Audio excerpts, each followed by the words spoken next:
Hello everyone, I'm back with another video. In this video, we are going to discuss how we can install Spotify on Windows 10. So that's been said, let's get started. To install Spotify on Windows 10, first of all, we have to download the Spotify installer file.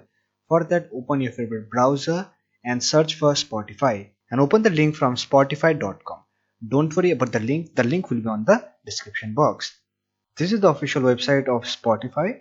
Now to download Spotify for Windows 10, just click on this download option. And here you can see it is downloading an Spotify setup.exe file. If your download doesn't start automatically, then you can try again to download Spotify. After the download has been completed, just open this setup file. So let me minimize the browser. Here you can see Spotify installer is downloading the Spotify file for Windows 10. So it will take some time, so wait till the installation process complete. So here we have our Spotify application. So here is two options. You can sign up for free or you can log in. So if you don't have your account on Spotify, then you can create an account by clicking on sign up for free.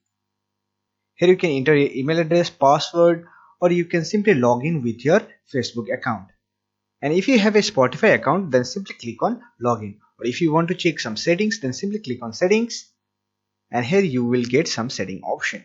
So let me log into Spotify. And after you have logged into Spotify account, if you find this type of warning, then simply click on allow access. So this way you can download and install Spotify on your Windows 10 computer. So that's it for this video. If you find this video helpful, don't forget to hit that like button and subscribe to the channel for more videos like this. Bye for now. See you next video.